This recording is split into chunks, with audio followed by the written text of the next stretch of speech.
구약 성경의 후반부에는 예언서가 있습니다. 예언서가 예레미야 애감을 뺀다면 총 16권이 있습니다. 학자들은 그 예언서 16권을 두 부류로 나눕니다. 하나는 대예언서, 하나는 소예언서라고 이렇게 부릅니다. 대예언서에는요 이사야, 예레미야, 에스겔, 다니엘 이렇게 있고요. 소예언서에는 호세아부터 말라기까지 있습니다. 그 숫자를 들면 대예언서가 4권이고요 소예언서가 12권입니다. 그래서 4 더하기 12, 그래서 16권이 나오는 것이죠. 저는 사실 서울신대 들어갔을 때 무척이나 궁금했습니다. 대소예언자, 예언서를 나누는 기준이 무엇일까 이렇게 생각을 해봤어요. 혹시 예언자의 어떤 사역의 위대성 때문에 그렇게 한 것이 아닐까 이런 생각이 좀 들더라고요. 그래서 하나님께 크게 쓰임받는 사람은 대예언자고 크게 쓰임받지 못하면 소예언자다 이렇게 좀 생각이 들더라고요. 근데 가만히 생각해 보니까 하나님의 사역을 하는데 크다 작다 이런 것은 인간의 구분이 아니겠습니까? 그래서 그건 좀 말이 안 될 것 같다는 생각을 좀 했어요. 그래서 교과서를 좀 찾아봤죠. 이렇게 나누는 기준이 뭘까 했더니 분량에 따라서 나눈 것 뿐이라고 하더라고요. 분량에 따라서 많으면 대예언자, 적으면 소예언자 이렇게 돼 있더라고요. 근데 가장 문제가 되는 게 다니엘서입니다. 다니엘서는 총 12장으로 되어 있고요. 근데 소예언서라고 되어 있는 호세아와 스가리아서는 14개 장으로 되어 있습니다. 근데 이상하잖아요. 12개짜리 장은 대예언자고 14개짜리는 소예언자 이렇게 되어 있었습니다. 그래서 제가 구약 강의하는 시간 마치고 교수님이 나갈 때 붙잡고 한번 물어봤어요. 짐짓 모르는 체하고 교수님 대예언자하고 소예언자 나누는 기준이 무엇입니까 했더니 교과서식으로 딱 대답을 하시더라고요. 분량에 따라서 나눈 겁니다 이렇게 했어요. 그래서 제가 조금 아는 척을 했죠. 저희 교수님 다니엘 같은 경우는 12장밖에 안 됩니다. 근데 어떻게 대예언자라고 합니까? 라고 대답을 했어요. 질문을 했어요. 그랬더니 교수님이 갑자기 벌컥 화를 내시더라고요. 아마 강의를 하시다가 뭔가 마음에 상한 것이 있으셨는지 화를 갑자기 내시더라고요. 그러면서 그거는 두루마리에 들어가냐 안 들어가냐에 따라 다른 겁니다 이렇게 얘기하시면서 나가시더라고요. 그래서 제가 집에 와가지고 찾아봤어요. 다니엘서 단어가 몇 개가 되는지 17,000 단어가 되더라고요. 그 다음에 스가랴나 호세아를 찾아봤더니 9,000 단어, 7,000 단어밖에 안 되더라고요. 그러니까 실제로 두루마리를 펴가지고 촘촘하게 박으면요 다니엘은 한 권 두루마리를 넘습니다. 근데 스가랴나 호세아 같은 경우는 한 두루마리 안에 다 들어가게 됩니다. 그래서 그렇게 나눈 거고요. 우리가 알고 있는 장과 절은 학자들이 참조의 편의를 위해서 아주 한참 후대에 만들어진 것이기 때문에 그렇습니다. 그래서 그 당시에도 두루마리의 규격이기 때문에 그랬던 것 같아요. 그래서 아무렇게나 만드는 것이 아니라 일정한 규격이 있는 두루마리에다가 촘촘하게 글씨를 썼을 때 한 권에 쏙 들어간다 그러면 소예언자다 이렇게 부르시고요. 그것을 넘는다 2개 이상 된다 그러면 대예언자다 이렇게 얘기를 했습니다. 사실 조금 번데기 앞에서 주름 잡다가 아주 크게 화를 당한 그런 경우가 있습니다. 덕분에 저는 죽을 때까지 안 잊을 것 같아요. 그래서 대예언자, 소예언자의 구분은요 그 사람이 얼마나 위대했는지 그것이 아니라 그가 쓴 글이 한 두루마리 안에 들어가면 소예언자고 두 두루마리 이상이 되면 대예언자다. 참 쉽죠? 이렇게 하시면 참 쉬울 것 같아요. 저는 여기서 위로를 많이 받았습니다. 하나님의 사역에 있어서는 크다 적다 그런 게 없는 것 같아요. 아무리 적은 글씨를 썼다 할지라도 하나님 앞에서는 동일한 사역자가 아닐까 싶습니다. 물론 많이 쓰면 더 풍성한 내용이 많이 있겠죠. 하지만 부르심을 받아서 사역한 그 사역자를 크다 작다 나눌 수는 없는 것 같습니다. 하나님 앞에는 다 소중한 사역자들이 아닌가 싶고요. 그나마도 사역자와 평신도도 마찬가지일 것 같습니다. 사역자는 좀 눈에 보이고 또한 하나님의 일을 하는 듯 하지만 평신도라고 그런 일이 없겠습니까? 자신의 삶의 자리에서 혹은 교회에서 눈에 보이지 않게 섬기는 그런 많은 모습들을 볼 적에 결국 하나님이 보시기에는 사역자가 되었든 평신도가 되었든 다 동일하게 귀중하게 보시리라 저는 그렇게 믿고 있습니다. 오늘 읽었던 미가는요 소예언서에 들어가 있습니다. 호세아부터 말라기 총 12권이 있는데 12세자하고 똑같죠. 12권이 있는데 그 중에 6번째고요 소예언서에 해당하는 내용입니다. 미가라고 하는 말 뜻은요 미가야라고 하는 말에서 나왔습니다. 미가야, 끝에 붙은 야는 여호와를 얘기했죠. 여호와와 같은 자가 누구인가 이런 말입니다. 그러니까 미가야라는 말 뜻에는 여호와의 어떤 탁월성, 초월성 이런 것들이 들어있다는 얘기죠. 그래서 부모가 그에게 이름을 지어줬을 때는 신앙 고백이 들어있는 것 같아요. 우리 하나님 여호와 같이 위대하신 분이 없어. 도대체 누가 여호와 하나님 같이 탁월하시고 초월적인 분이 있을까라고 하는 그 신앙 고백이 미가 혹은 미가야라는 이름 속에 이미 들어있다는 것을 알 수 있습니다. 오늘 읽은 부분에서도요, 높으신 하나님 이런 표현이 나오는데 아마 자기 이름과 연관이 좀 있는 것 같습니다. 아까도 얘기했듯이 미가라고 하는 것은 소예언자지만 그 중요성에 따라서 나눈 것이 아니라고 했죠. 오늘 제가 읽었던 6장 1절부터 8절까지도요, 신학 사상 굉장히 중요한 내용입니다. 왜냐하면 여기 속에는 인간이 무엇인가, 그리고 하나님이 인간을 어떤 것을 요구하시는가, 그래서 인간의 윤리생활의 모든 지침들이 여기 들어있다고 해도 과언이 아닙니다. 그래서 이 부분은 예배와 실상, 윤리의 모든 문제들이 여기 들어있기 때문에 신학자들도 상당히 주의 깊게 보는 본문이라고 생각할 수 있습니다. 그래서 오늘 저는 이 본문을 통해서 인간의 본질이 무엇인가, 그리고 이 세상에 살아갈 때 인간은 어떻게 살아가야 하는가, 만약 하나님이 우리를 구원하신다면 그 구원의 목적이 무엇이 될 것인가, 사실 다 통하는 겁니다. 인간의 본질을 안다는 것은 인간이 어떻게 살아야 돼야 된다는 것을 알려주는 것이고, 또한 하나님이 기대하시는 바도 같이 알려준다는 측면에서 일맥상통하다라고 볼 수가 있습니다.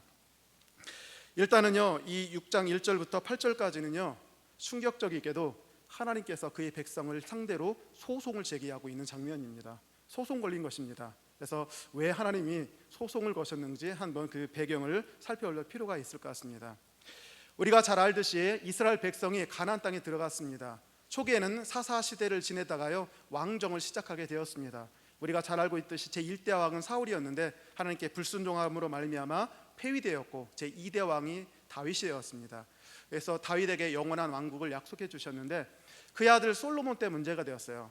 어릴 때는 하나님을 잘 경외해서 복을 많이 주셨는데 그의 순전한 마음, 하나님을 향한 일편단심을 노년까지 갖고 가지 못했습니다. 많은 여인, 이방 여인을 데려오다가 우상 숭배에 연루되게 되었고요. 그래서 결국 하나님이 솔로몬에 대해서 진노하시게 되었습니다. 그래서 그의 나라를 둘로 가르시겠다라고 얘기를 합니다.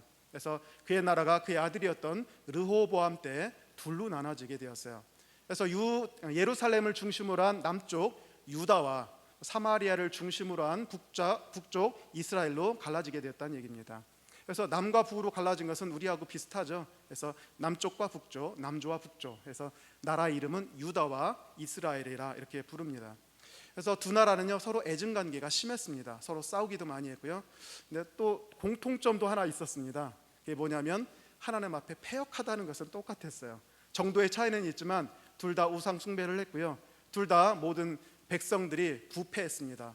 사회적인 질서가 무너져 있었어요. 그래서 강한 자들은 약한 자를 착취하고 고통스럽게 만들었습니다.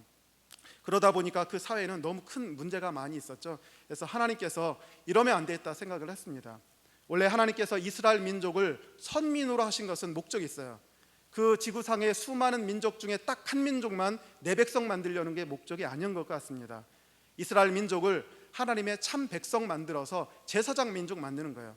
그래서 우상 숭배로 얼룩진 다른 민족들이 이스라엘 민족의 그 거룩함과 아름답과 부요와 풍요로움을 보면서 저들이 섬기는 하나님이야말로 참된 하나님이다 생각하면서 여호와 하나님께 돌아오기 위해서 세우신 제사장 민족이었던 것입니다.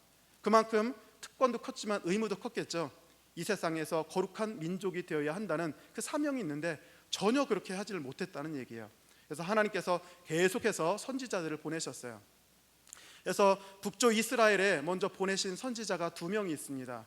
그들은 아모스와 호세아였습니다. 망국 직전이었거든요.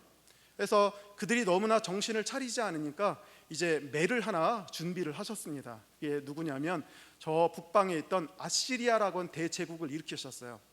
아시리아라고 한다면 그 잔인성과 포악성이 있어서 지금도 교과서에 실릴 정도로 아주 잔인무도했던 그런 나라였습니다. 무시무시한 자들이죠. 그래서 그 필설로 할 수 없을 정도로 잔악한 일들을 많이 했던 민족입니다. 그들을 세우셔서 백성들을 약간 좀 경고를 하신 그런 것이 있습니다. 하지만 전혀 깨닫지를 못하더라고요. 그래서 아모스와 호세아를 보내서 북쪽 이스라엘의 그 부패와 타락상을 계속해서 경고했지만 그들은 듣지를 않았어요. 그러다 결국 하나님께서 징계의 손을 들어서 기원전 722년에 북쪽에 있던 나라 이스라엘은 아시리아에서 파멸당하게 되었습니다. 하나님의 민족이죠. 하나님의 백성입니다. 12지파 중에 10개 지파가 이루어진 북쪽 나라가 이방 민족에 의해서 파멸당했습니다. 자, 이것을 보면서 남쪽에 있던 나라 백성들은 좀 경각심을 가져야 될 게 아니겠습니까? 비록 하나님의 백성이지만 우리가 범죄하게 된다면 거룩하신 하나님에서 징계를 당할 수 있다. 우리가 정신 차리자, 하나님께 나아가자라고 하면서 돌이켰어야 마땅합니다. 그런데 그들은 돌이키질 않았어요. 오히려 서로 간의 경쟁 관계에 있었고, 우리가 섬기는 하나님, 우리가 진짜 정통이다라고 하면서 정통성 경쟁을 하다 보니까 북쪽 망한 것에 대해서 그다지 큰 감흥이 없었던 모양이에요. 우리가 정통성이 있으니까 너희들 망한 거 당연하다 생각을 했습니다. 뿐만 아니라요, 또 이런 일도 있었습니다. 722년에 아시리아에서 북쪽이 망해졌는데 20년 뒤에는 이제 남쪽까지 공격해 들어오게 되었습니다. 그게 산헤립이었어요. 그래서 남쪽에 있던 수많은 도시들 다 황폐하고 유린했고요. 이제 남아있는 것이 예루살렘 딱 하나만 남게 되었습니다. 그러니까 수많은 공격해 들어왔는데 그때 임금이 바로 히스기야입니다. 그래서 우리가 잘 알듯이 히스기야가 그 아시리아 공격에 있어서 하나님께 매달렸습니다. 신앙으로 매달리니까 하나님께서 그를 구원해 주시고 기적적으로 아시리아 군대를 퇴각시키게 만들었습니다. 성경에서는 마치 승리처럼 기록되어 있지만 승리는 아닙니다. 이미 전 국토는요, 아시리아인에서 유린될 대로 다 유린됐고요. 그냥 예루살렘만 함락되지 않았다, 이 정도 내용이었고요. 이후에는 유다가 아시리아에게 조공하고 속국이 되는 그런 형편에 빠지게 되었던 것입니다. 그런데 이게 그들에게 잘못된 신학을 가져다 주었습니다. 그들에게는 시온 신학이 있었거든요. 시온 신학이 무엇이냐? 하나님께서 예루살렘과 시온을 선택하시고 성전을 지으시고 바로 여기에 계신다라고 하는 신학이에요. 맞는 말입니다. 그런데 그 적용이 참 위험해요. 고로 우리는 어떤 일이 있다 할지라도 절대 멸망할 수가 없다. 그 증거로 바로 산헤립이 들어왔지만 우리 멸망하지 않았지 않느냐. 고로 시온 신학이 맞다고 하면서 결국 그 완고함을 계속합니다. 그때 하나님께서 보내주신 선지자가 두 명이에요. 북쪽에서는 아모스와 호세아라고 그랬죠. 남쪽에서는 평민 출신이었던 바로 오늘 본문을 쓴 미가 하나였고요. 그 다음에 왕궁 귀족 출신이었던 이사야 두 명을 보내게 됩니다.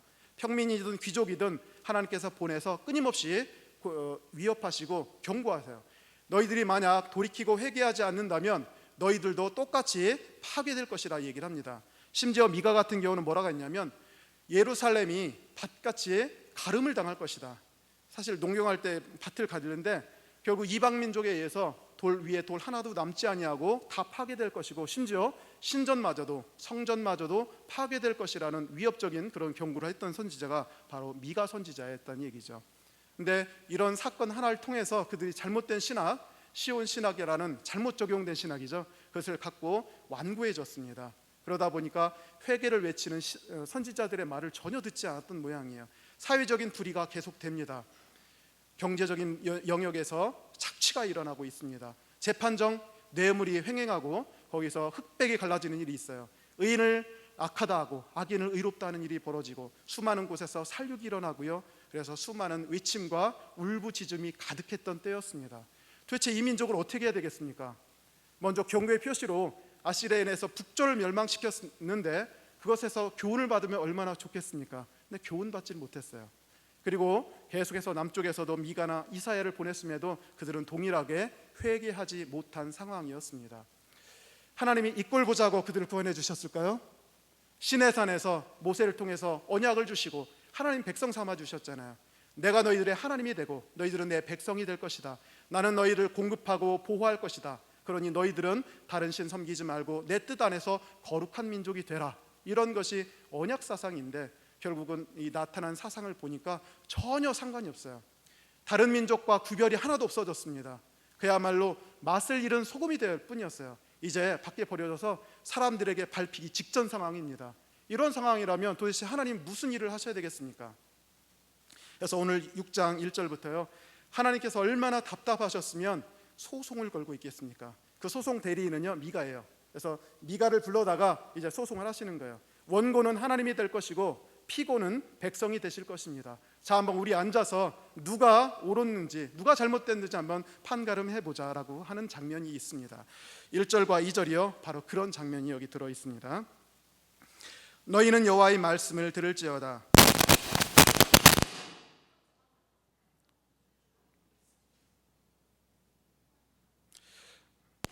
네, 조금 접촉 상황이 좋지 않은 모양이네요. 네, 1절과 2절 읽도록 하겠습니다. 너희는 여호와의 말씀을 들을지어다. 너는 일어나서 산을 향하여 변론하여 작은 산들이 내 목소리를 듣게 하라 하셨나니 너희 산들과 땅의 견고한 지대들아 너희는 여호와의 변론을 들으라. 여호와께서 자기 백성과 변론하시며 이스라엘과 변론하실 것이라. 이렇게 되어 있죠. 1절과 2절은요 하나님께서 하도 답답하셔가지고 이스라엘을 지금 재판정으로 소환하시는 장면입니다. 너희 모든 우주 만물들아 다 이 재판정에 들어와라 하면서요 너는 일어나서 산을 향하여 변론하라 돼 있죠. 너라고 하는 표현은요 선지자 미가를 얘기하는 것입니다. 소송 대리인으로 미가에게 말씀을 다 주셨다는 얘기예요.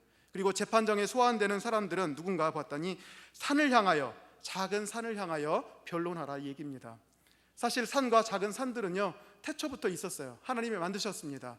하나님께서 인류에게 어떤 복을 주셨는지 어떻게 행하셨는지 잘 보고 있습니다. 게다가 하나님께서 애굽에서 그들을 어떤 과정을 통해서 이끌어내셨고 그들에게 젖과 꿀이 흐르는 땅을 주셨고 그동안 무슨 복을 주셨는지 다 목격했던 증인들입니다. 따라서 그들이야말로 하나님의 그 신실하심을 증언할 수 있는 증인들입니다. 그래서 여기 보이는 산과 작은 산들, 그 다음에 2절에 나오는 산들과 땅의 견고한 지대들, 이런 것들은요 하나님의 행사에 대한 증인이 되고 참관인이 되고 배심원들이 되는 것입니다. 그래서 다 불러모았던 모양이에요. 다 불러 모아서 한번 누가 잘했고 못했는지를 확인해 보자 이렇게 얘기해 주셨다는 것입니다. 2절에 보니까 너희 산들과 땅의 견고한 지대들아 너희는 여호와의 변론을 들으라. 지금부터 하나님께서 자신의 사정을 이제 얘기해 주실 것이라는 얘기입니다. 소송 대상자가 누군가? 자기 백성이에요.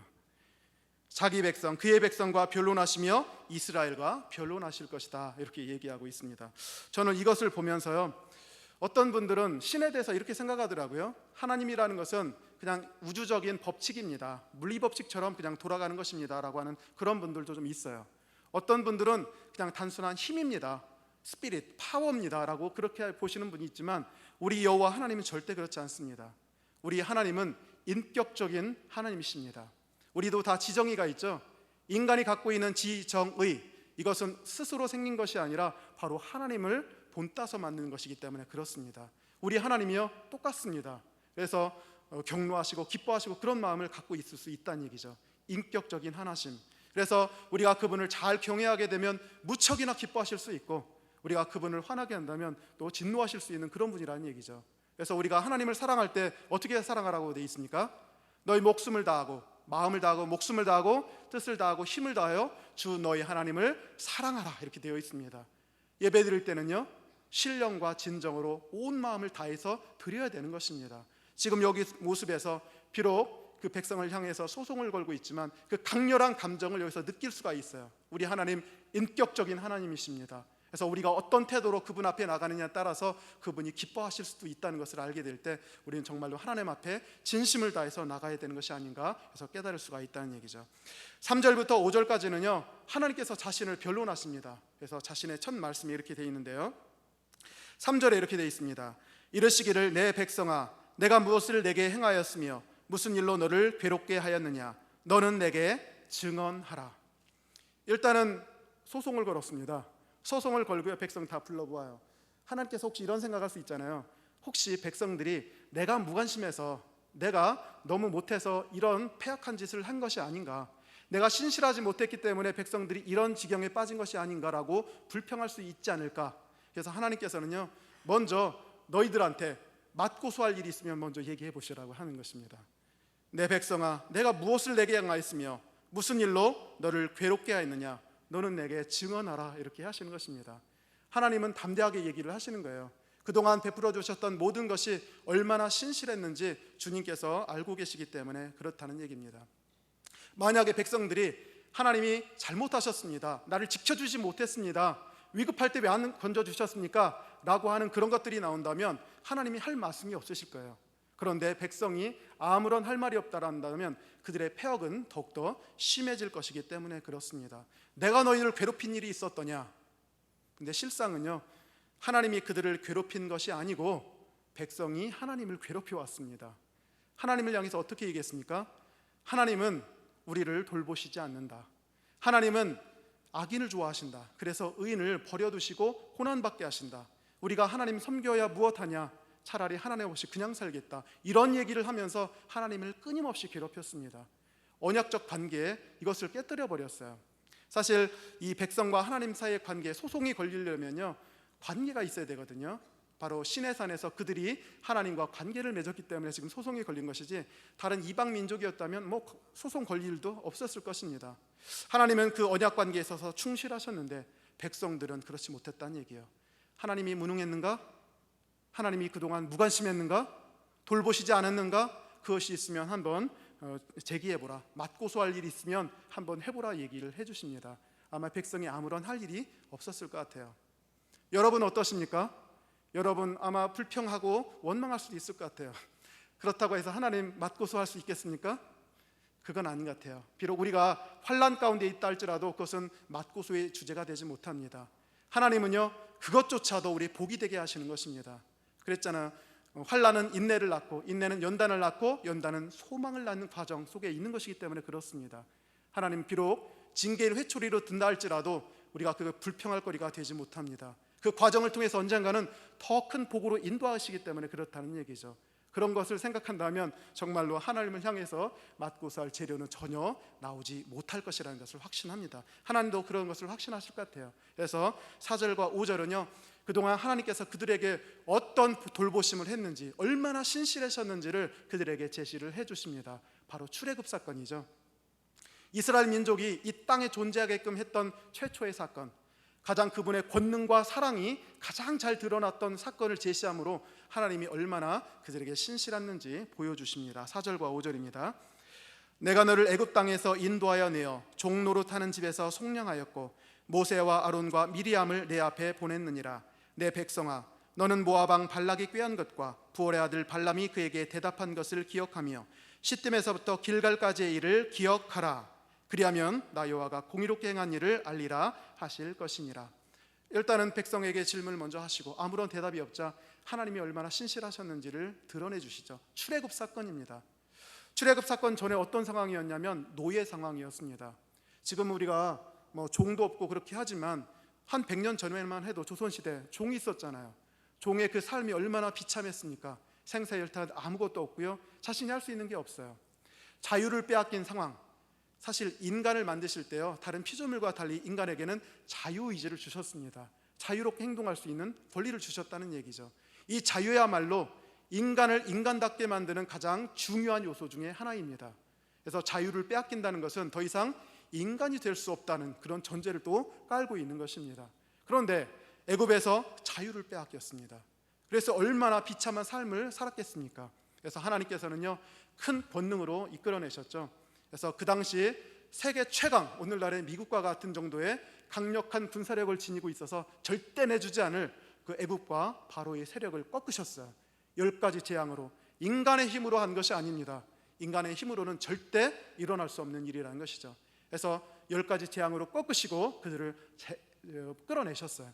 자유와 해방을 주신 것입니다. 그러니까 그들로 하여금 이제 인간답게 살 수 있는 기초를 주셨다는 얘기예요.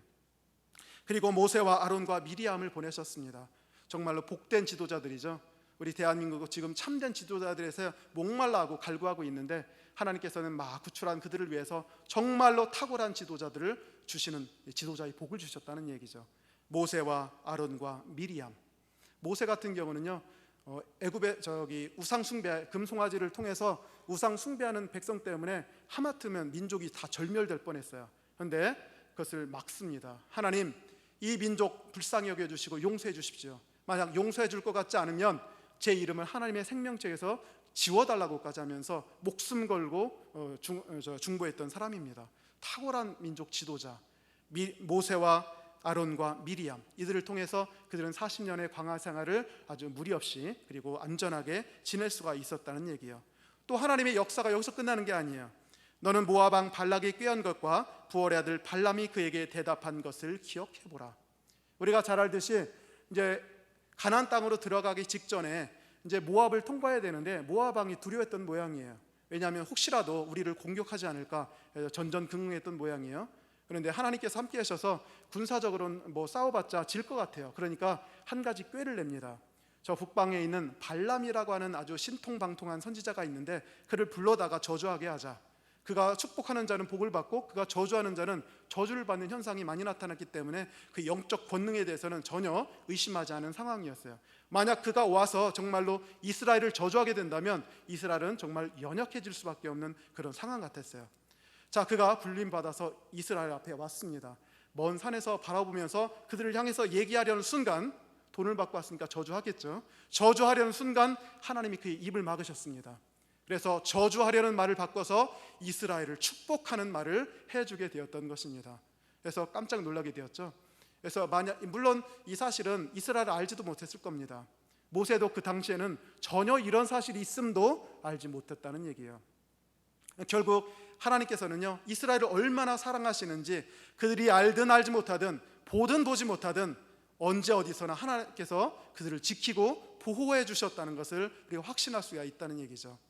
우리가 깨닫는 거요, 하나님의 은혜라고 해서 깨닫는 거 얼마 되지 않습니다. 하나님은 우리가 미처 깨닫지 못한 것까지 전부 다 세세하게 살펴주시고 우리를 안전하게 지켜주시는 그런 하나님이시라는 얘기예요. 얼마나 신실하신 그런 하나님이십니까? 저도 이런 것을 하나 경험하게 되었는데요. 제가 중학교 다닐 때 벽지에 살았는데 중학교 한 10km 정도 거리에 되는 중학교를 다녔어요. 벽촌이라 깡촌이라고 하죠. 하루에 버스가 4번 다녀요. 그래서 저희 중학생들은 새벽별 보면서 학교 갔다가 저녁별 보면서 돌아왔습니다. 차가 안 맞으니까 그렇게 됐거든요. 그래서 그런 생활을 많이 했는데 어느 무더운 여름날 저녁이었어요. 한 7시 반 정도 되었나? 그때 이제 버스를 기다리고 있는데 옆집 보니까 이제 철물점이 있더라고요. 그래서 철물점에 보니까 거기 후라시가 하나 있더라고요. 우리 평소에도 많이 봤지만 이상하게 그날따라 후레시가 사고 싶다는 강렬한 열망이 저를 막 휩싸더라고요. 근데 그날따라 어머니께서 주신 돈도 주머니에 있었습니다. 그래서 저는 그 충동을 이기지 못하여 그 후라시를 샀습니다. 근데 사실 저는 이제 버스에서 내려서 집까지는 사실 눈 감고도 가는 거리였습니다. 네, 사고 나서 이제 버스 타고 오면서 굉장히 후회가 되더라고요. 내가 도대체 왜 이런 것을 했는가? 지름신이 임한나라고까지 생각이 되더라고요. 그래서 어머니한테 가가지고 너 돈 어디 있었냐 그러면 후레쉬 샀다면 틀림없이 책망할 텐데 이거 괜한 짓 한 거 아닌가 하면서 굉장히 걱정을 했습니다. 하여튼 집에 와가지고요, 버스 내려가지고 집까지 걸어가는데 기왕에 산 후레쉬니까 한번 틀고 가자 이렇게 해가지고 길을 갔어요. 저희 집에 가려면 아랫길에서 이렇게 윗길로 넘어가야 되거든요. 한 60cm에서 70cm 정도 됩니다. 그런데 그때 이제 풀이 약간 좀 있었어요. 배질 않아 가지고 풀이 수북했습니다. 그래서 후레쉬를 들고서 비추면서 딱 가면서 마지막에 아랫길에서 윗길로 가기 위해서 한 다리를 딱 떼가지고 딱 놓으려는 순간 뭔가 빨간 것, 길쭉한 것이 유유히 지나가더라고요. 제 몸에서 온 털이 그냥 쫑긋하게 다 서버리더라고요. 독사였습니다. 독사가 너무 뜨거운 나머지 거기가 시원하다고 배 깔고 누워 있었던 거였어요. 그런데 풀 때문에 거의 보이지 않는 그런 상황이었거든요.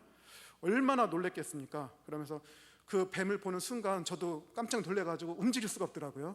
그래서 뱀이 다 사라질 때까지 기다렸다가 얼른 돌아왔어요. 그래서 그 얘기를 해서 간신히 어머니한테 혼나진 않았습니다.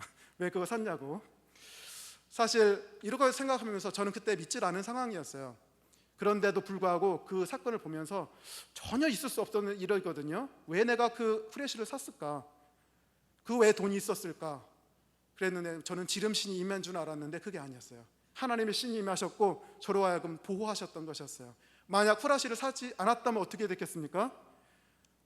그래서 그날 저나 그 독사나 피차 하나님께 은혜 받은 날이 되었습니다. 여하튼 간에 하나님은요 살아계셔요. 우리가 알든 알지 못하든 깨어서 우리를 돌보시고 계신다는 것입니다. 눈에 보이든 보이지 않든 우리가 알든 알지 못하든. 그래서 우리 항상 하나님께 감사라고 하잖아요. 눈에 보이고 내가 아는 것만 감사하는 게 아닙니다. 우리 알지 못하는 거 지켜주신 거 얼마나 많을지 몰라요. 여러분이 하나님 나라에 가서 하나님께 물어보세요. 수도 없이 자신이 알지 못하는 제목들을 막 얘기하실 거예요. 깜짝 놀라서 그때 하나님께 고개를 숙이며 찬양할 수밖에 없을 겁니다. 지금 이 얘기를 해주시는 거예요. 애굽에서 구원해내셨고 또한 좋은 지도자를 주셨고 너희들이 알지 못하는 사이에 그 저주를 바꿔서 축복으로 바꿔주셨다는 그 얘기를 하고 있습니다. 그래서 시딤에서 길갈까지의 일을 다 기억해보라 라고 얘기하면서 그런 것입니다. 9절 하반절, 그리하면 나 여호와가 공의롭게 행한 일을 알리라. 성경에서 말하는 공의, 정의라고 하는 것은 째레크인데 이것은 대부분 언약 관계를 맺었을 때 신실한 거예요. 하나님은 하나님대로 언약을 맺었으니까 해야 될 일을 다 하는 것. 백성도 언약을 맺었으니까 마땅히 백성으로서 해야 될 일을 다 하는 것, 이것이 ጼ데크, 의회라는 것입니다. 지금까지 내가 했습니다. 하나님께서 그러셨죠.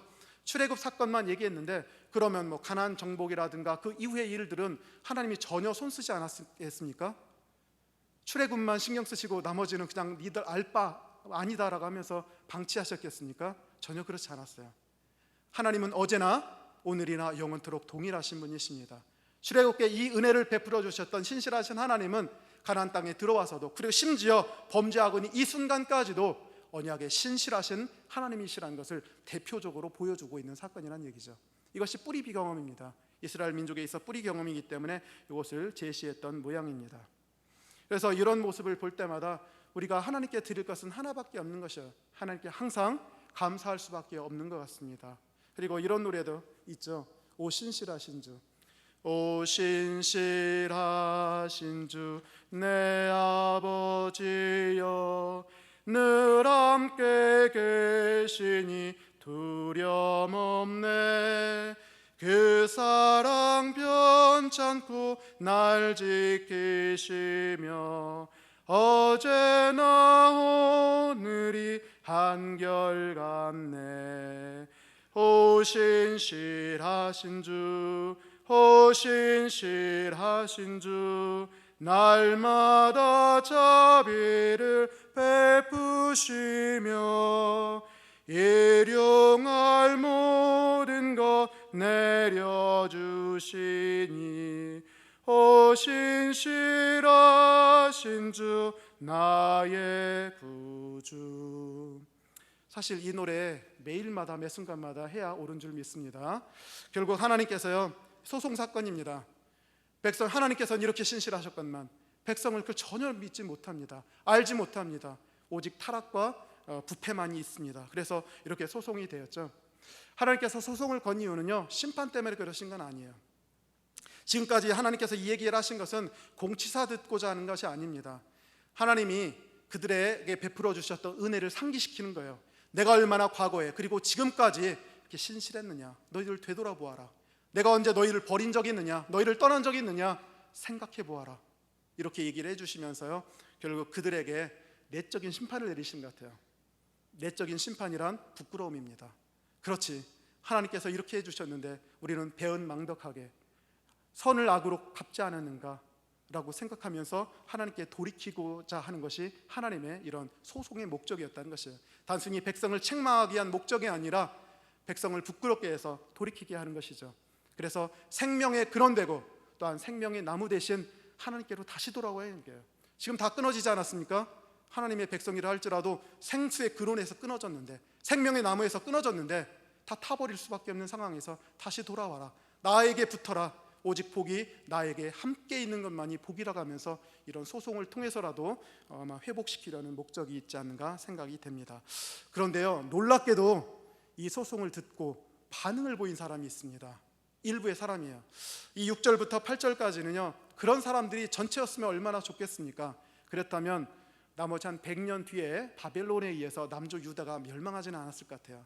근데 이런 깨달음, 이런 수치심과 부끄러움 때문에 하나님 제가 잘못했습니다 라면서 하나님 앞에 나오는 사람이 너무 적다는 게 문제가 되겠죠. 하지만 여하튼 하나님의 말씀은 열매를 맺었습니다. 그 중에 일부의 사람들이 하나님께 잘못했다는 걸 깨닫고 하나님께 지금 돌아오려고 하고 있습니다. 6절과 7절 제가 읽습니다. 내가 무엇을 가지고 여호와 앞에 나아가며 높으신 하나님께 경배할까? 내가 번제물로 1년 된 송아지를 가지고 그 앞에 나아갈까? 여호와께서 천천의 순양이나 만만의 강물 같은 기름을 기뻐하실까? 내 허물을 위하여 내 맏아들을, 내 영혼의 죄로 말미암아 내 몸의 열매를 드릴까? 자, 이게 회개하고 있다는 뜻이죠. 다는 아니라 할지라도 미가 선지자의 그 호소는, 하나님의 소송은 열매를 맺었습니다. 일부의 사람들이 깨닫고요, 결국 돌아오게 되는 모습을 알고 있습니다. 그동안 결국 이 깨달은 사람은요, 하나님께 합당한 영광을 돌리지 못했다는 걸 깨닫습니다. 사람이 왜 범죄하는가? 범죄하는 순간이 언젠가? 그것은 하나님을 하나님답게 여기지 못할 때예요. 하나님이 정말로 위대하시고 나와 함께 계시고 나의 길을 지도하시고 이 우주 만물을 지배하고 계신다라고 생각하고 있다면 그 사람은 절대로 범죄할 수 없습니다. 다윗이 범죄한 순간이 언제냐면요, 하나님의 의식이 약해졌을 때 밧세바와 그런 일을 벌이게 된 것입니다. 그래서 나단 선지자도 그랬잖아요. 네가 나를 멸시해서 범죄했다라고 하는 책망을 주신 게 바로 그때였다는 얘기죠. 범죄의 순간은 틀림없이 하나님 의식이 약화되거나 하나님께 돌려야 될 영광이 제대로 돌아가지 못했을 때 벌어진 일이라는 얘기예요. 그러니까 이 사람들은 그동안 얼마나 낮게 보았는지를 이제 깨달았겠죠. 하나님이 살아계시고 지금 이 순간 여기 계시고 거룩하시고 우리를 이끄시는 하나님이신데 우리가 그를 멸시하고 온갖 종류의 불의와 부정과 또한 착취와 학대가 있었다라고 생각하니까 두려웠던 모양이에요. 그렇다면 이제 하나님께 돌아가야 됩니다.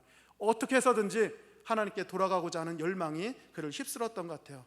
자, 내가 하나님께 돌아가기를 원합니다. 그것 외에는 살 길이 없는 것 같아요. 어떻게 하면 하나님께 돌아갈 수 있겠습니까? 라고 하면서 미가 선지자에게 물어보는 것입니다. 이게 6절과 7절의 내용이에요. 어떻게 하면 우리가 받아주실까요? 우리를 용서해 주실까요? 라고 하면서 몇 가지를 제시를 하죠. 내가 번제물로 1년 된 송아지를 가지고 그 앞에 나갈까?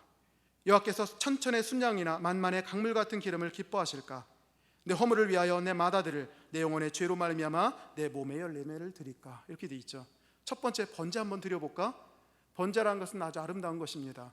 짐승을 다 태워드려서요, 그 제사의 의미는 온전한 완전한 헌신을 의미합니다. 지금부터 저 온전히 주님께 바쳐드릴게요 라고 하는 의식으로 드리는 건데, 그 중에 최상품이 송아지들인 것입니다. 특히 1년 된 송아지는요 극상품으로 알려져 있어요. 그래서 번제 드릴 때 1년 된 숫송아지를 끌고 왔다 그러면 가장 하나님께 번제를 아름답게 드렸다 평가를 받는 그런 상황인데, 이 사람이 지금 하나님께 나가기 위해서 혹시 이렇게 드리면 하나님이 나를 받아주실까요? 나를 용서해 주실까요? 라고 하고 있어요. 근데 지금까지 지었던 죄가 너무 커서 이거 갖고는 안 될 것 같아요. 그래서 뭐라고 합니까? 천천의 순양이나 만만의 강물 같은 기름을 기뻐하실까? 사실 이거 합당치 않습니다. 한 나라의 왕이라도 이렇게 못할 것입니다. 하지만 이 사람이 지었던 거, 마음에 불안이 있겠죠. 마음에 불안이 있고 어떻게든 하나님과 관계 회복을 원하는데, 혹시 이렇게 하면은 하나님이 용서해 주지 않을까? 날 받아주지 않을까? 초조함이 여기 들어있는 것입니다. 불안함, 초조함. 또 한 가지, 아니야, 그것보다 더 귀한 걸 바치야지. 가장 귀한 거, 여러분도 아마 자녀가 가장 귀할 겁니다. 재물 다음으로, 혹은 재물보다 더 귀할 것 같아요. 자기의 맏아들, 자기의 생명의 기력, 자신의 죄를 위해서 내 맏아들을 드린다. 물론 이스라엘에서는요 인신공의라는 것이 폐지되었지만 정말로 급박한 상황에서는 드려지기도 했다고 합니다. 하나님께서 내 아들을 드리는, 태워드리는 거죠. 이 아들을 드리면 하나님께서 용서하실까라고 이렇게 얘기를 한 것입니다. 결국 이것은 유태인들의 가장 기본적인 관념이죠. 하나님이 무엇을 기뻐하시고 우리와 관계를 회복시키기 위해서 무엇을 요구하시는가에 대한 기본적 관념을 갖고 있는 것이고요. 뭔가 하나님이 요구하시는 건 거대한 거, 인간이 할 수 없는 초월적인 거, 이런 것들을 바치면 하나님이 기뻐하시고 하나님이 받아주실 거라고 하는 그런 생각을 전개하고 있습니다. 그런데 오늘 8절은요 하나님이 그런 걸 원하시지 않는다는 걸 분명히 깨닫습니다. 아니다, 내가 원하는 것은 사람이 생각하는 것이 아니다. 내가 원하는 것은 바로 이것들이다. 너희들은 다른 거 신경 쓰지 말고 이런 것들로 나에게 나오라. 그러면 관계가 회복될 것이고 다시 끊어졌던 축복이 임할 것이라 얘기를 합니다. 8절 우리 중요하기 때문에 우리 다 함께 읽어보도록 하겠습니다. 미가 6장 8절 다 함께 읽습니다. 시작. 사람아, 주께서 선한 것이 무엇임을 내게 보이셨나니 여호와께서 내게 구하시는 것은 오직 정의를 행하며 인자를 사랑하며 겸손하게 내 하나님과 함께 행하는 것이 아니냐. 하나님 몇 가지 요구하십니까? 3가지 요구하십니다. 사람아, 여기서 저 같으면 내 백성아라고 할 것 같아요. 그죠? 지금까지 백성을 소송을 걸었으니까 내 백성아라고 하지 않고 사람아라고 하는 것은 의미가 있습니다. 히브리어 원어로 아담입니다. 아담은 진흙, 아담아 불다라고 하는 단어에서 왔거든요. 그러니까 결국은 우리를 뭐로 보시냐면요, 흙으로 지어진 존재라는 것이에요. 우리가 얼마 살지 못하고 죽습니다. 그리고 나서 화장이 되면요 몇 줌밖에 안 되는 그런 흙이에요. 그러니까 얼마나 연약합니까? 거대하시고 위대하시고 초월적인 그러한 하나님에 비해서 인간이란 존재는요 아담입니다. 아담아, 붉은 진흙으로 지어진 자들. 하나님께서 그런 자들에게 엄청난 걸 요구하겠어요? 천천의 순양, 만만의 강수 같은 기름을 요구하겠습니까? 그런 거 원치 않습니다. 단지 아담이라고 부르셨을 때는 네가 어떤 자리인지를 알아. 거룩하신 하나님의 피조물로서 너희 자신을 분명히 깨달아라. 너희 연약성과 무기력함을 깨닫고 겸손하게 하나님께 나오라는 그런 부름이 여기 들어있는 것입니다. 내 백성아 하지 않고 아담아. 흙으로 지어진 자들아, 내가 요구하는 것은 단순한 것이다, 간단한 것이다. 요 몇 가지만 지켜달라는 얘기가 바로 아담 속에 들어있는 것이죠. 사람아, 아담아, 주께서 선한 것이 무엇임을 내게 보이셨나니 여호와께서 내게 구하시는 것은 오직 정의를 행하라는 것. 오직 정의를 행하라. 정의라는 것은요, 언약적 신실성도 있지만 여기선 올바른 길이에요. 하나님께서 사람을 지으셨습니다. 전도서에 따르면 하나님이 사람을 정직하게 지으셨대요. 올바르게 지으셨대요. 정상적인 대로라면 정직하게 살아갑니다. 올곧게 살아갑니다. 불편부당하게 살아갑니다. 이게 하나님의 원래 창조의 목적이에요. 그런데 인간이 아담과 하와의 원죄로 말미암아 왜곡된 길로 갑니다. 거짓의 길로 갑니다. 사기의 길로 갑니다. 하나님이 원하시는 건 다른 거 아닙니다. 아담아, 오직 정의를 행하라. 올바른 길로 가라. 이것이 하나님이 요구하시는 그런 내용이라는 얘기죠. 제가 읽었던 내용 중에 이런 내용이 있었어요. 어떤 유럽에 살고 계신 분이었는데 그분이 은행에 대출을 받아가지고 큰 사업을 했답니다. 큰 사업을 해가지고 열심히 해가지고 재산을 굉장히 늘렸던 모양이에요. 그래서 대출금도 갚을 수 있는 날이 되었어요. 그래서 은행에 그 돈을 가지고 대출금을 이제 갚으려고 갔는데 해가 중천에 떴는데 사람이 하나도 없더래요. 그게 막 우왕좌왕하더래요. 그래서 무슨 일입니까? 물어봤더니 전쟁이 터졌대요. 전쟁이 터지면 사실 다 모든 게 잿더미 되잖아요. 그래서 그 마음속에는 전쟁이 됐으니까 대출금 갚지 않아도 될까 했는데 하나님을 섬기는 사람이었어요. 만약 하나님이 여기 함께 계시다면, 코람대오에 하나님이 계시다면 과연 이 마음을 기뻐하실까라고 생각하면서요, 그러면 안 되지 하면서 결국은 들어갔습니다. 지점장도 그러더래요. 다른 사람들처럼 하십시오. 이거 지금 조금 있다가 이 언제 날아갈지 모릅니다. 결국 금고에 넣어봤자 다 잿더미가 될 테니까 다른 사람들처럼 하시죠라고 하면서 아주 자포자기식으로 얘기했더래요. 하지만 이 사람 끝내 자기 주장은 굽히지 않고요, 결국 마침내 자기 대출금을 다 갚았습니다. 나오면서 지점장이 본 얼굴을 봤더니 존경의 눈빛이 아니라 조롱이었대요. 지가 무엇인데 조금 뭐 한다라고 하면서 약간 비아냥거리는 듯한 그런 표정이 좀 붙어있대요. 역시 전쟁으로 인해서 잿더미가 되었습니다. 자, 나중에 어떻게 됐을까요? 나중에 전쟁이 다 끝나고 다시 이제 여러 가지 이제 금융기관이 세워졌겠죠. 많은 사람들이 어려워졌습니다. 그래서 많은 사람들이 은행에 가서 다시 대출을 받으려 하는데 신용자료가 다 타버려가지고 알 수가 없는 상황이에요. 특히 대도시 같은 경우는 믿고 해야 되는데 그거 자료가 없으니까 대출을 못 해주는 사람 태반이었다고 얘기를 합니다. 이 사람들 역시 재난을 겪어가지고 남은 것이 없었어요. 그래서 그 사람들 역시 가가지고 대출을 받으려 합니다. 근데 역시 아무런 자료가 없기 때문에 결국 퇴짜를 맞았대요. 그래서 터벅터벅 걸어서 나오는데 갑자기 누가 자기를 부르더래요. 봤더니 바로 그 지점장이었다는 것입니다. 그러면서 하는 말이, 어이, 이 사람한테 원하는 대로 해줘. 내가 보증 설게라고 얘기를 해주더래요. 하나님 앞에 올바른 길을 간다는 것, 물론 한 가지 예화일 뿐이지만 하나님이 기뻐하시는 내용입니다. 하나님이 원하시는 것은요, 다른 것이 아니에요. 바로 하나님 앞에 올곧게 살아가는 것입니다. 사실 우리들은요, 올바른 길이 무엇인 다 압니다. 어떤 분이 그러시더라고요. 우리들은 인생에서 살아가야 될 길을 이미 유치원 때 다 배웠다고. 다 알고 있습니다. 그러나 안 됩니다. 우리 욕심 때문에, 우리 두려움 때문에 그게 안 되거든요. 신앙인 하나님께 나아가는 자는 바로 이거를 하라는 것입니다. 오직 정의를 행하라. 오직 올바른 길을 걸어가라. 내 욕심 내려놓고, 두려움 내려놓고, 정말 올바른 길이라면 이 길을 걸어가라는 얘기예요. 우리 인생 얼마나 짧습니까? 그저 수많은 모략과 그런 계략을 통해서 살아가는 삶, 그게 잘 사는 삶 같지만 어리석은 길이라는 것입니다. 하나님께 요구하는 삶은 오직 정의를 행하는 삶이었다는 것이죠. 두 번째 요구하시는 것은요, 인자를 사랑하라는 것입니다. 헷갈리시면 안 돼요. 인자라는 것은 사람이라는 뜻이 아닙니다. 혹은 우리 예수님께 적용되는 사람의 아들이란 표현이 아닙니다. 어질 인자에 자비로울 자자입니다. 인자하다, 긍휼하다, 어진 자비, 이런 뜻을 얘기하는 것입니다. 너는 인자를 사랑하라. 쉽게 말해서 너희 마음속에서 흘러나오는 사랑을 하나님과 이웃을 향해서 베풀라라고 하는 그런 내용이 여기 들어있습니다. 좋은 생각이라는 잡지에서 제가 한 몇 년 전에 본 내용인데요, 이런 내용이 있더라고요. 어떤 문학가인데 자기 어릴 시절에 자기 형하고 같이 방을 쓰고 있었대요. 방을 쓰고 있는데 그 벽에 과일 그림이 좀 있었대요. 그래서 다양한 과일이 있었는데 그때 귤이 있었다네요. 저 어릴 적만 해도 귤 굉장히 귀했습니다. 함부로 못 먹었고요. 정말 귤 먹는 날은 아주 복된 날이었어요. 근데 귤 그림이 그렇게 있더래요. 근데 이상하게도 귤을 보니까 이렇게 다 갈래갈래 나눠져 있잖아요. 그래서 이상하다, 다른 수박, 뭐 참외, 뭐 이런 것들, 오이, 자두 이런 것들은 갈라져 있지 않은데 유독 귤만 이렇게 짝짝짝짝 갈라져 있어가지고 물었대요. 할머니, 할아버지, 왜 저 귤은 저렇게 갈라져 있는 거예요? 아빠, 엄마 왜 갈라져 있는 거예요? 했더니 천편일률적으로 대답하더래요. 원래 그런 거야. 이런 대답을 하더래요. 근데 이 아이는 결코 그 대답에 만족을 못했답니다. 그래서 자기 형아, 몇 살 위인 형아한테 물어봤대요. 형아, 왜 저렇게 생겼어? 했더니 아주 머리를 탁 치면서 했대요. 짜샤, 그것도 모르냐? 저거는 귤이 워낙 귀하니까 서로 나눠 먹으라고 하나님이 미리 나누는 거야. 그것도 몰랐냐? 이렇게 하더래요. 그래서 그 순간 그 아이의 질문, 행렬이 멈췄다고 얘기를 합니다. 저는 이 예화를 들으면서 우리가 타락하지 않았을 때 인간 본성이 어떤 것인지를 깨닫게 되었어요. 그 형의 이야기, 그리고 끝까지 그 질문, 왜? 해답이 아직 안 나왔으니까 찾고 있는 그 아이의 모습을 보면서 하나님이 인간을 어떤 식으로 만드셨는지 짐작이 대충 됩니다.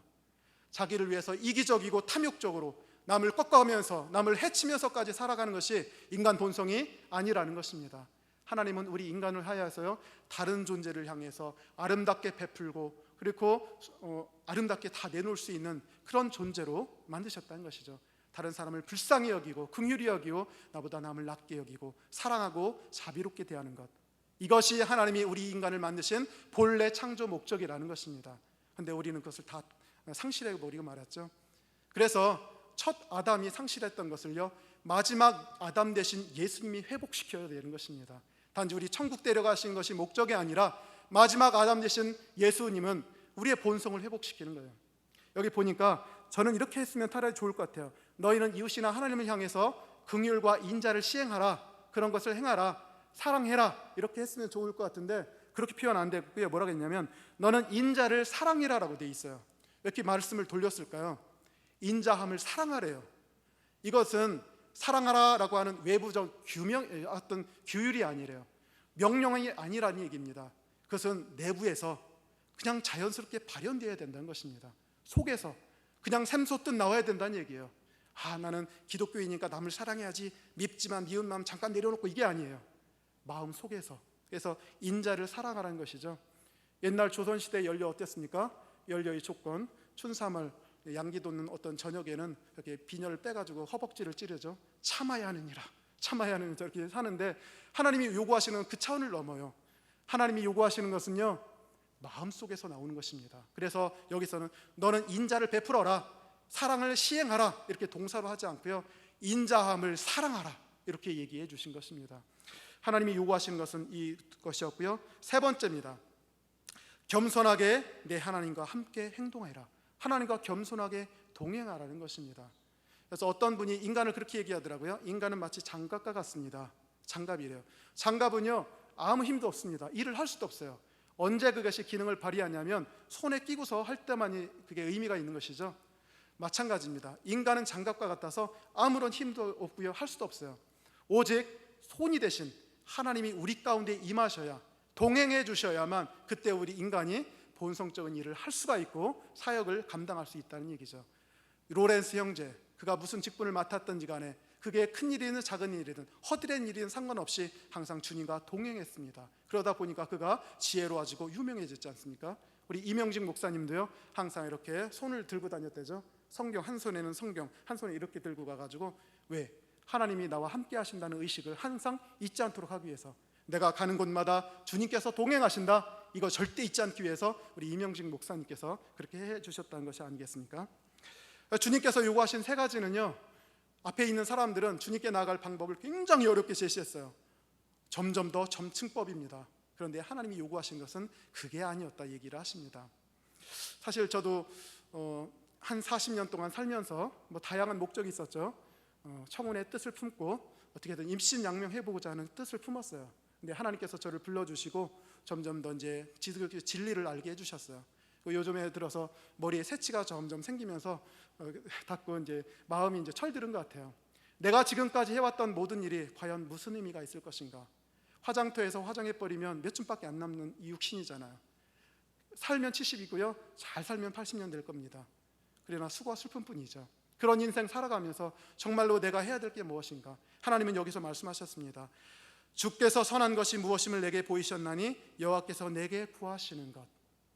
구하다라는 단어는요, 다라시라는 말을 쓰는데요. 다라시는 말을 언제 쓰냐면요, 여기 학자들이 무엇을 참조하기 위해서 책을 샅샅이 뒤지는 거, 그때 다라시를 쓰고요. 이때 쓴다는 얘기예요. 하나님이 우리를 지으셨잖아요. 인생 다 살고 나서 이제 살피실 것입니다. 네가 학벌이 어떻게 됐냐? 재물 얼마나 됐냐? 안 찾아요. 뭐 찾으세요? 샅샅이 뒤져보는 거.